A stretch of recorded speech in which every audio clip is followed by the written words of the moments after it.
नमस्कार मित्रों, आज आद्य क्लास में आप सभी लोगों का स्वागत है। आज इतिहास का मैं सिंधु घाटी सभ्यता शुरू करने जा रहा हूँ। आइए देखते हैं।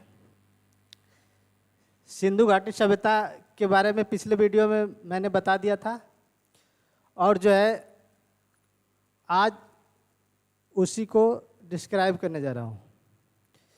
आइए चलते हैं।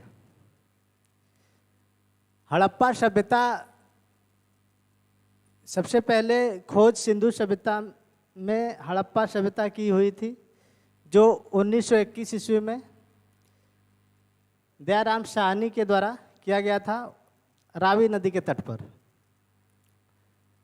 यहाँ से जो साक्ष्य मिले हैं उसके बारे में देख लेते हैं। यहाँ से कुम्हार के चाक,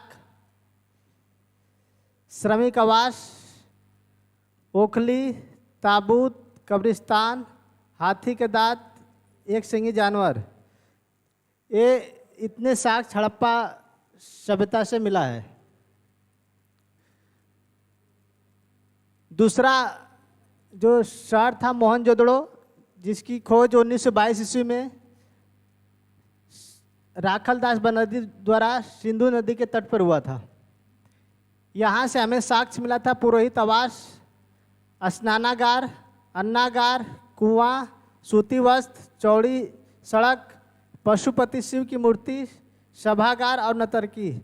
ये सभागार बहुत विशाल था, बहुत बड़ा सभागार था। उसमें बहुत से लोग बैठ के बातें कर सकते थे। और अन्न भंडार जो था, ये भी विशाल अन्न भंडार था। पूछेगा क्वेश्चन कि सबसे बड़ा अन्न भंडार कहाँ से खोजा गया, तो मोहनजोदड़ो से खोजा गया है। और स्नानागार भी सबसे बड़ा स्नानागार था। ये जो है सबसे बड़ा स्नानागार था मोहनजोदड़ो का। और आगे चलते हैं। अगला शहर था चनोदड़ो। चनोदड़ो खोज 1931 ईस्वी में गोपाल मजुमदार द्वारा किया गया है। ये भी सिंधु नदी के तट पे है। यहाँ से जो है, यहाँ से काजल, लिपस्टिक, गुड़िया, मनका, सुई धागा, कुत्ते और बिल्ली के चिन्ह, यानी बिल्ली दौड़ रही है, कुत्ता दौड़ रहा है और बिल्ली के चिन्ह मिले थे।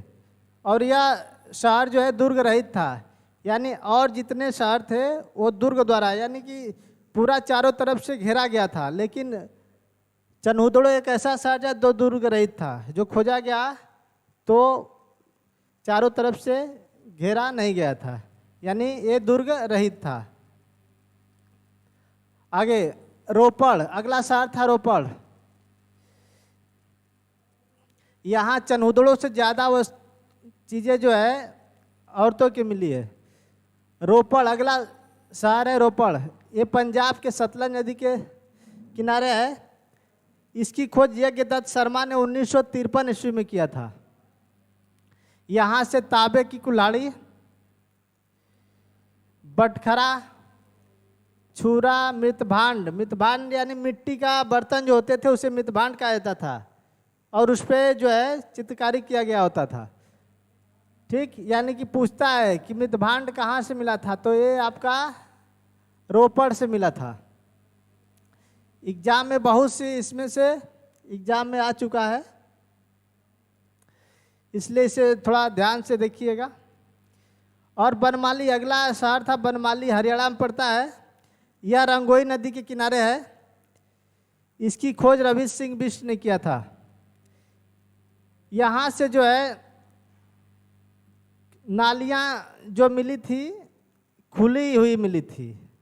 बनमाली जो हरियाणा में शहर है, यहाँ से नालियाँ खुली हुई मिली थी। उसके बाद सड़कें समकोण पे काटती थी। सड़कें जो है समकोण पे काटती थी, यानी जो है इधर से और इधर से बीच से, ठीक, ये समकोण पे काटती थी। मकान जो है पक्की ईंटों के बने थे। जब वहाँ खोजा गया तो ईंट जो मिले वो पक्की ईंट मिले, यानी मकान जो है पक्की ईंटों के बने होते थे। अगला शहर है कालीबंगा। कालीबंगा जो है घग्घर नदी के किनारे है। इसकी खोज अमलानंद घोष ने 1951 में किया था। घग्गर नदी को सरस्वती नदी भी कहा जाता है। कालीबंगा का अर्थ होता है काली रंग की चूड़ियाँ। कालीबंगा का अर्थ होता है काली रंग की चूड़ियाँ। यह एक कांस्य युगीन सभ्यता थी। यह एक कैसी कविता थी, सभ्यता थी, कांस्य युगीन सभ्यता थी। यह जो है आज़ादी के बाद खोजी गई थी। यह आज़ादी के बाद खोजी गई पहला शहर था। यहाँ के घर बनाने की जो पद्धति थी वो ग्रीक पद्धति थी। इसे ऑक्सफोर्ड पद्धति भी कहा जाता है। दरवाजे पीछे की ओर खुलते थे, रास्ते की तरफ न खुल के दरवाजे पीछे की तरफ खुलते थे। दरवाजे जो है रास्ते पर न खुल के, इसका ये हो सकता है कि उस समय के लोग का ये कहना हो कि आगे की तरफ खुलेंगे तो बच्चे हैं, बहुत से सड़कों पे जाके चोट लग सकती है, इसलिए उनका जो है पीछे की तरफ दरवाजे खुलते थे। दरवाजे पीछे की तरफ खुलते थे और यहीं से मिला था जूते हुए खेत का प्रमाण कि खेत उस समय जो है जूते हुए मिलते थे, जोत के बुआई वुआई होती थी। ये साक्ष्य जो है, जो जूते हुए खेत है, ये कई बार एग्जाम में पूछ चुका है, इसलिए इसे नोट करिएगा। ये बहुत इंपॉर्टेंट क्वेश्चन है। जूते हुए खेत कहाँ से मिले थे? कालीबंगा से मिले थे। अगला है लोथल।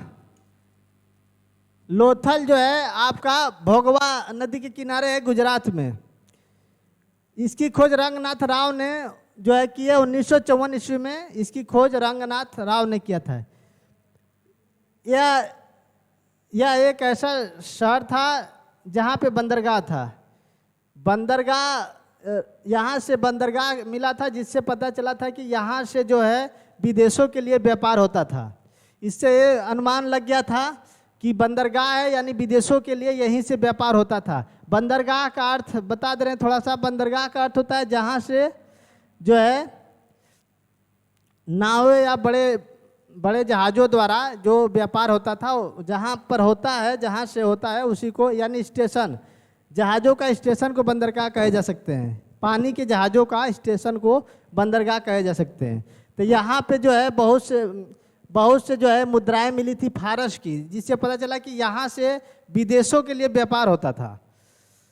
यानी यहाँ से फारस की मुद्रा और मोहर मिली थी। कहाँ से? लोथल से। लोथल से जो है फारस की मुद्रा और जो है मोहर मिली थी। पक्के रंग में रंगे हुए पात्र भी मिले थे। पक्के रंग में कहने का अर्थ है कि पात्र, कोई भी जैसे मटका उटका हुआ, वो पका हुआ मिला था। कहाँ से? लोथल से। और 3 युगल समाधियाँ मिली थी। 3 युगल समाधियाँ भी लोथल से ही मिली थी।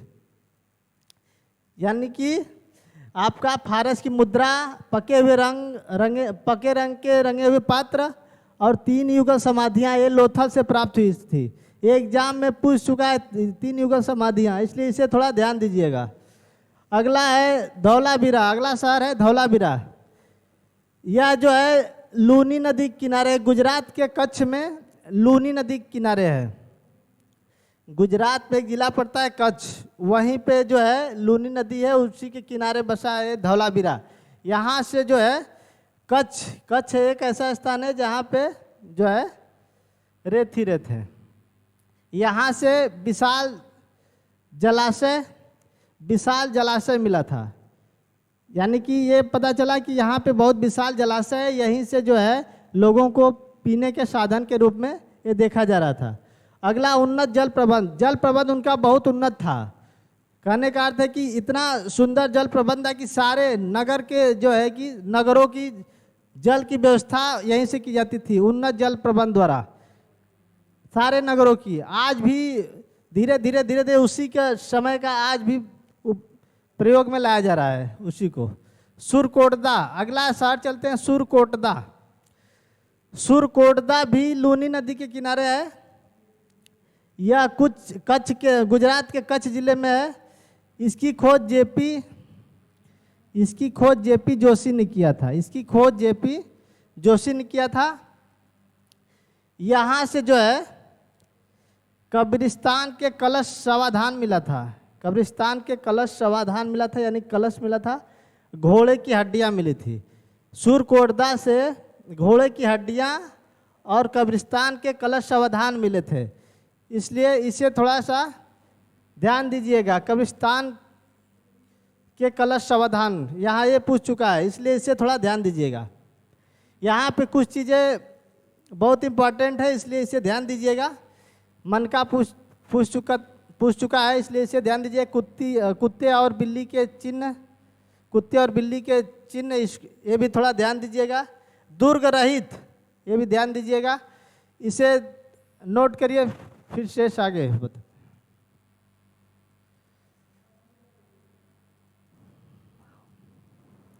ये आपका सिंधु घाटी सभ्यता से संबंधित जितने क्वेश्चन बनते हैं एग्जाम में, ये इतना बता दिया गया है। आप लोग इसे नोट कर लीजिएगा और इसे लर्न कर लीजिएगा।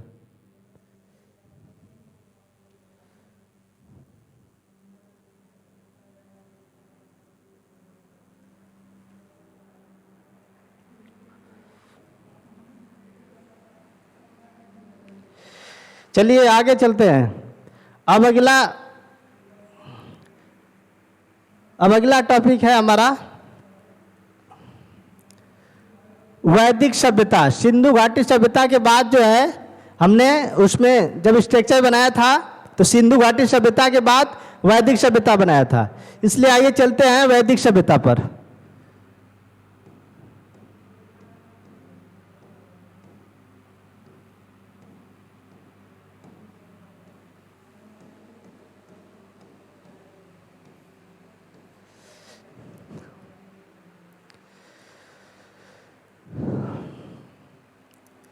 आइए चलते हैं अब वैदिक सभ्यता। वैदिक सभ्यता के बारे में जैसा कि पिछले वीडियो में बताए थे कि वैदिक सभ्यता जो है, इसकी खोज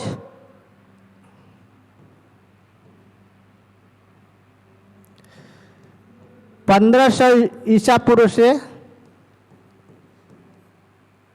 600 ईसा पूर्व पहले हुई थी। जैसा कि पिछले वीडियो में बताया गया है कि इसकी खोज वैदिक सभ्यता की 1500 ईसा पूर्व से 600 ईसा पूर्व हुई थी।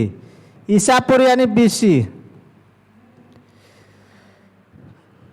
वैदिक सभ्यता का अर्थ होता है, वैदिक सभ्यता का अर्थ होता है यानी कि वैदिक सभ्यता वेदों से मिलकर बना है, यानी वैदिक का अर्थ वेद।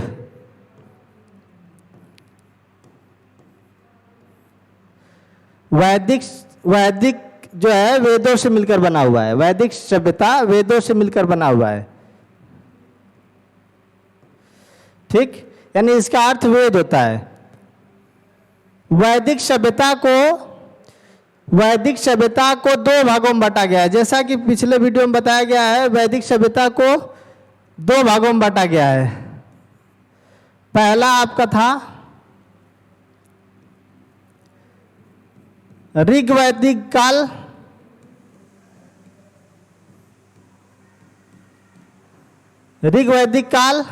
और दूसरा था आपका उत्तर वैदिक काल।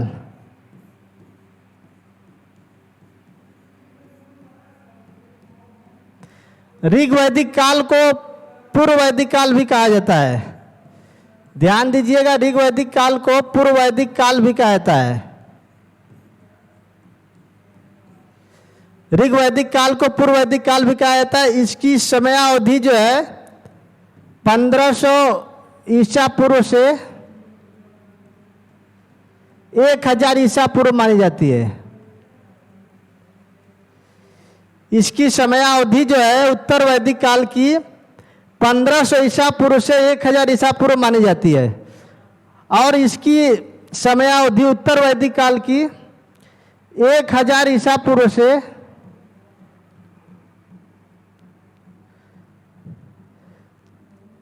600 ईसा पूर्व तक मानी जाती है। उत्तर वैदिक काल की समयावधि 1000 ईसा पूर्व से 600 ईसा पूर्व तक मानी जाती है। आगे देखते हैं, वैदिक सभ्यता या आर्य सभ्यता भी इसे नाम दिया गया है। इसका नाम आर्य सभ्यता भी है क्योंकि इसमें हम आर्यों के बारे में ही पढ़ेंगे। इसमें जो है आर्य लोग ही आए थे। तो चलते हैं, देखते हैं आर्यों के बारे में कुछ लोगों के मतों के अनुसार क्या कहा है, इसको देखते हैं थोड़ा। जैसे कि पहला मैक्स मुलर जी थे। मैक्स मुलर ने कहा है कि आर्य जो है मध्य एशिया से आए थे।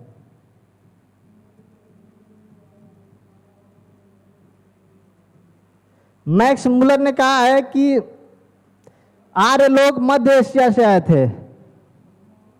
और जो स्वामी दयानंद सरस्वती ने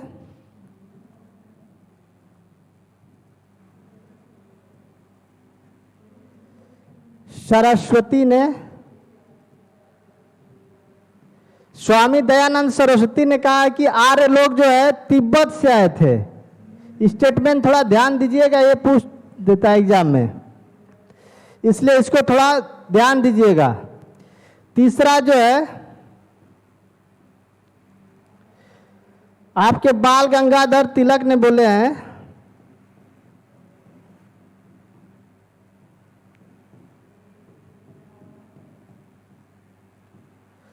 बाल गंगाधर तिलक ने कहे हैं कि ये जो है उत्तरी ध्रुव से आए हैं।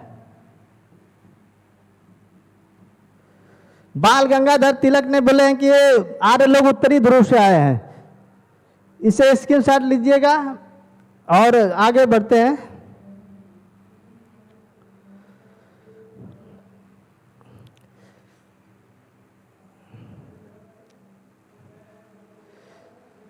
वीडियो को लाइक और सब्सक्राइब जरूर करें।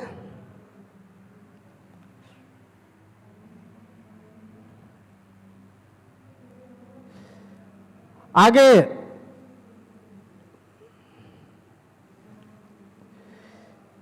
स्वामी दयानंद सरस्वती ने तिब्बत से कहा है और बाल गंगाधर तिलक ने बोला है कि आर्य लोग जो है उत्तरी ध्रुव से आए थे।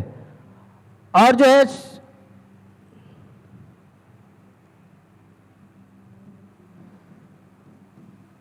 अविनाश चंद्र दास ने कहा है कि आर्य लोग सप्त सैंधव प्रदेश से आए थे।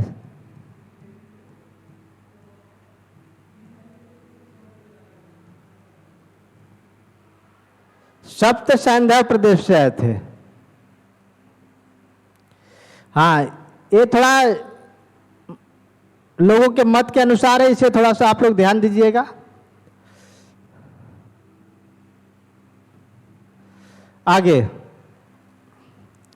आगे चलते हैं कि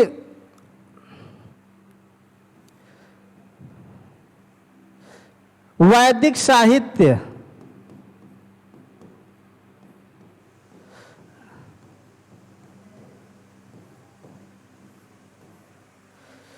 वैदिक साहित्य देखते हैं। भारत के साहित्य में सबसे प्राचीनतम साहित्य जो है वैदिक साहित्य है। वैदिक साहित्य के अनुसार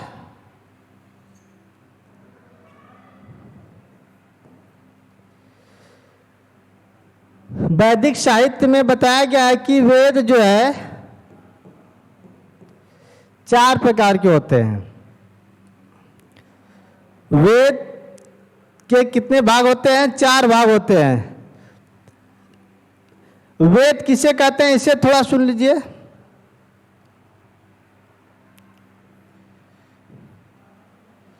वेद के जो जनक थे, वेद के जनक वे वेद व्यास जी थे, महर्षि।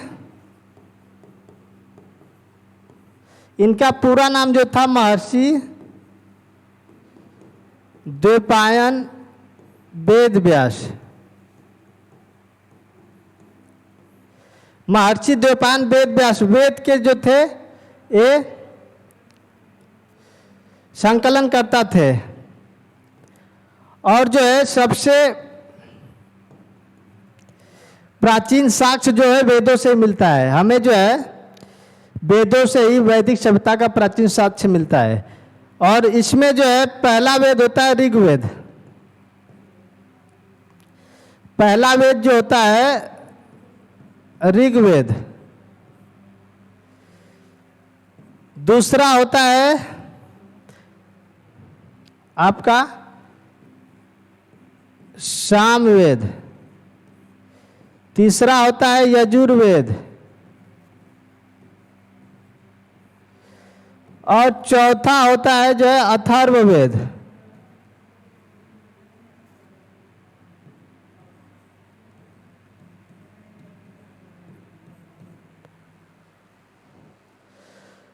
आपका ये वेद जो है 4 प्रकार के होते हैं।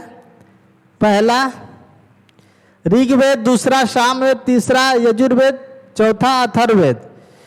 आइए हम अब वेदों के बारे में थोड़ा जानते हैं। पहला ऋग्वेद।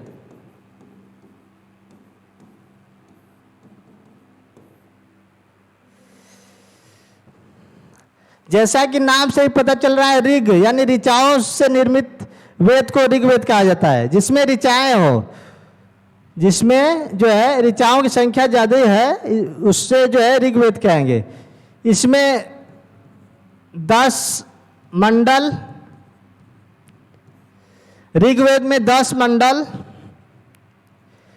1028 सूक्ति, तथा 10,462 ऋचाएं हैं। ऋग्वेद में 10 मंडल, 1028 सूक्ति, 10,462 ऋचाएं हैं। और यह जो है, और ऋग्वेद जो है सबसे प्राचीनतम वेद है। पूछे क्वेश्चन, सबसे प्राचीनतम वेद कौन सा है? सबसे प्राचीनतम वेद कौन सा है? तो वो है आपका ऋग्वेद।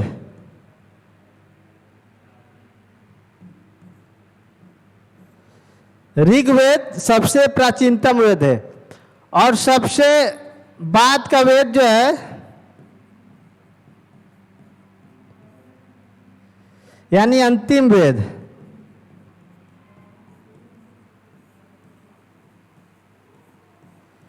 अथर्ववेद है। ध्यान दीजिएगा, सबसे प्राचीनतम वेद पूछे, सबसे पुराना वेद पूछे तो ऋग्वेद है, और सबसे अंतिम वेद अथर्ववेद है।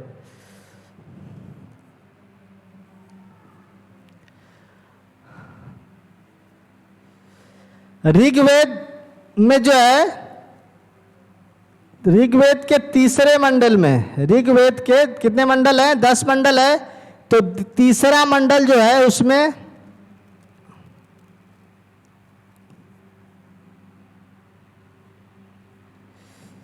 ऋग्वेद के तीसरे मंडल में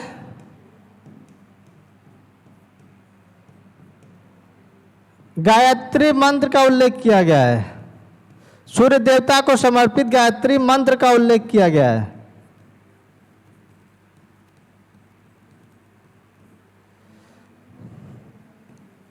ध्यान दीजिएगा, एग्जाम में पूछ चुका है क्वेश्चन। तीसरे मंडल में गायत्री मंत्र यानी सूर्य देवता को समर्पित है, गायत्री मंत्र का उल्लेख किया गया है। आगे नोट करिएगा, आगे चलते हैं।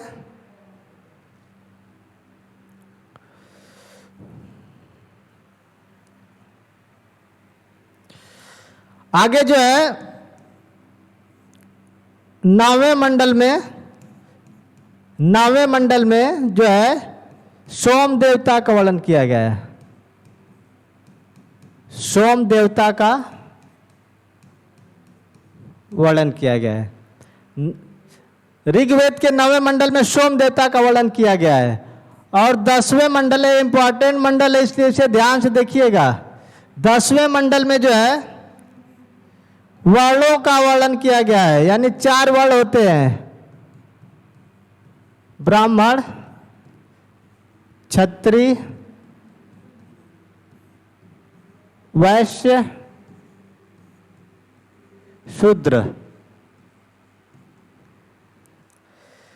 10वें मंडल में जो है ऋग्वेद के 10वें मंडल में वर्णों का वर्णन किया गया है, जिसमें ब्राह्मण, क्षत्रिय, वैश्य, शूद्र, जिसमें ब्राह्मणों को उच्च वर्ण और जो है शूद्रों को निम्न वर्ण कहा गया है।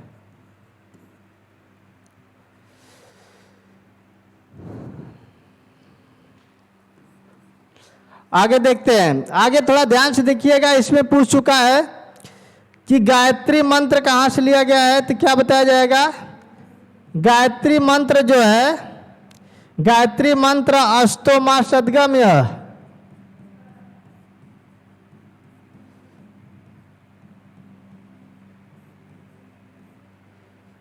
वसुधैव कुटुंबकम,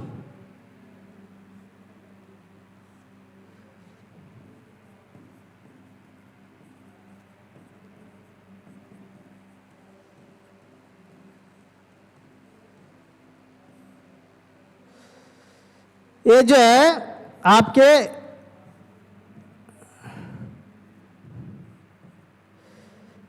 जो है ऋग्वेद से लिए गए हैं। गायत्री मंत्र अष्टोमा सद्गम्य, वसुधैव कुटुंबकम, ये सब जो है आपके सूर्य की उपासना,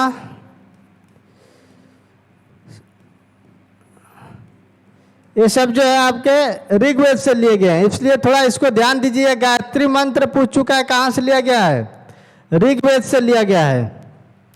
अष्टोमा सद्गम्य भी ऋग्वेद से लिया गया है। वसुधैव कुटुंबकम, और इसमें सूर्य की उपासना की गई है। अगला चलते हैं, इसे स्क्रीनशॉट लीजिए। अगला चलते हैं।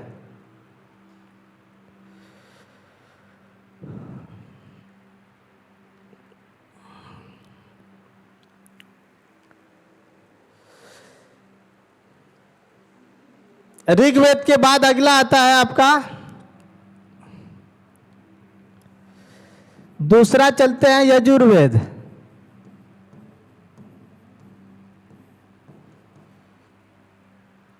यजुर्वेद यह एक ऐसा वेद है जो गद्य और पद्य दोनों में है।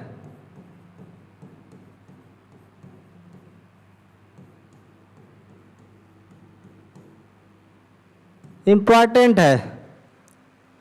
और ये जो है यजुर्वेद में जो है यज्ञ के समय बोली जाने वाली जो है मंत्रों का उच्चारण किया गया है। मंत्रों के बारे में बताया गया है। यज्ञ के समय जो मंत्र होते हैं,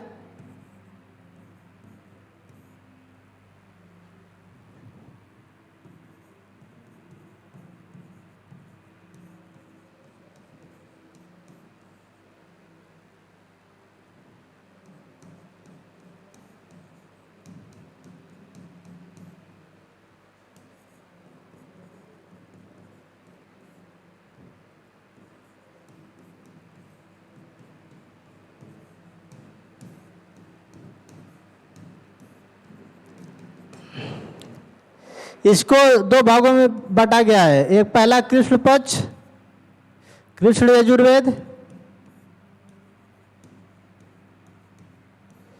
दूसरा शुक्ल यजुर्वेद। यजुर्वेद में जो है यज्ञ के समय होने वाले मंत्रों का उच्चारण किया गया है। इसे दो भागों में बांटा गया है, कृष्ण यजुर्वेद और शुक्ल यजुर्वेद। अगला ये गद्य और पद्य दोनों में इसका वर्णन किया गया है। आगे आते हैं तीसरा जो है सामवेद। सामवेद में जो है संगीत के बारे में बताया गया है। संगीत में भारतीय संगीत का जनक जो है सामवेद को ही कहा जाता है। संगीत में जो मंत्रों को सिखाया जाता है उसको जो है सामवेद में से लिया गया है।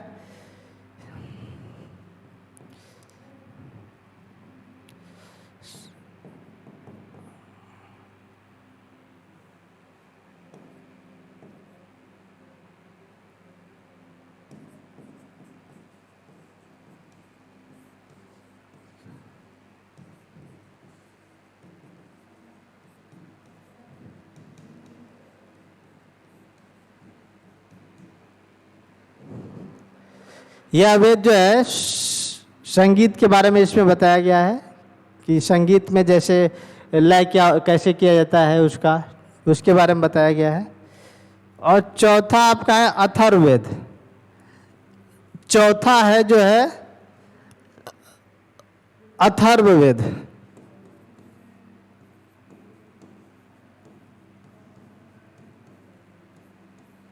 ये सबसे बाद का वेद या सबसे अंतिम वेद कह सकते हैं इसे। यह जो है सबसे बाद का वेद है या सबसे अंतिम वेद। इसकी खोज हुई थी, इसकी खोज जो किया था, इसकी खोज अथर्वा ऋषि ने किया है। यानी इसकी संकलनकर्ता जो थे अथर्वा ऋषि थे। इसके संकलनकर्ता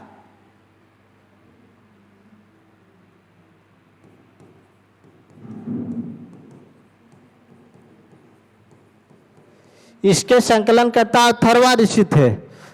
और ऋग्वेद के पूछे जो है इसके संकलनकर्ता कौन है या तो इसके आपके विश्वामित्र जी है।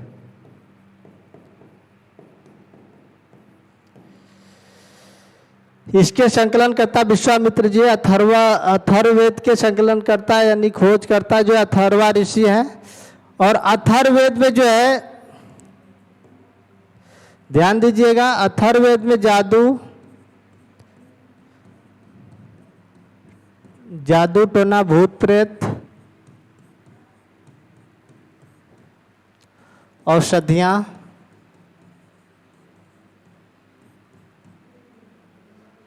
रोग निवारण आदि के बारे में बताया गया है। यानी अथर्ववेद में जो है आपका जादू टोना भूत प्रेत औषधियां रोग निवारण कैसे होगा उसके बारे में बताया गया है। अथर्ववेद के जो है संकलन करता है अथर्वा ऋषि हैं। आगे चलते हैं।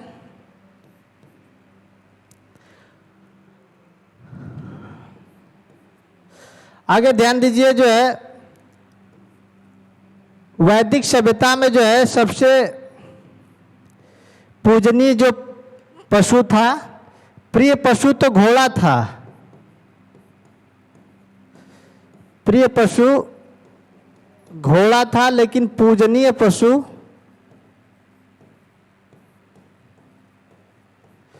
गाय थी।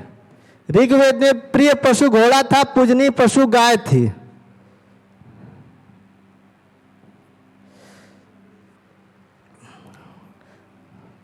आगे ऋग्वेद में जो है इंद्र का उल्लेख, ऋग्वेद में इंद्र का उल्लेख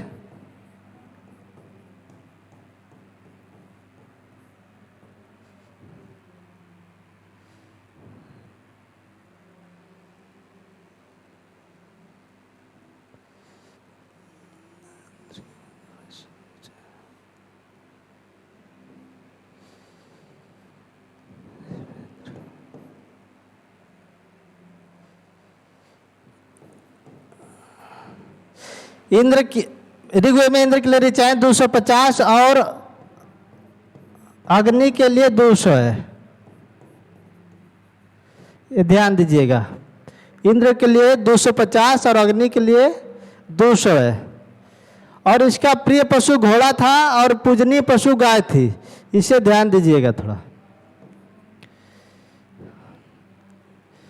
आगे नोट करिएगा, आगे चलते हैं।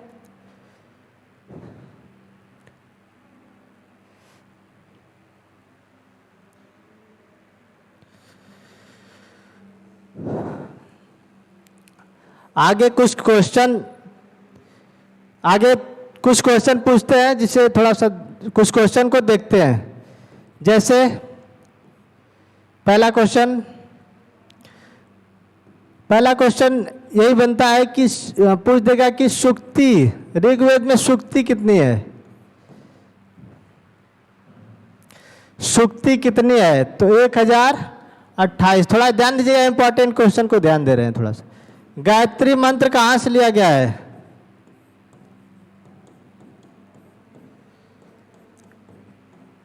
ऋग्वेद से लिया गया है।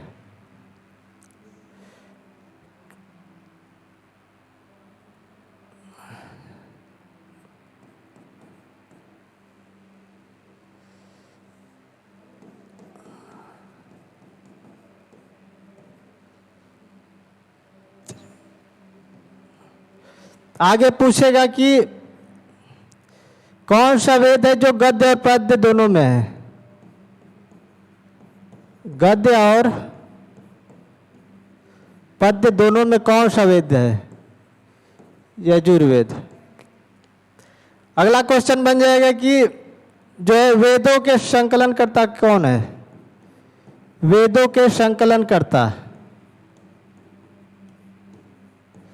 तो वेदों के संकलनकर्ता अभी बताए हैं महर्षि वेद व्यास। और आगे पूछ देगा कि अथर्ववेद के संकलनकर्ता कौन है?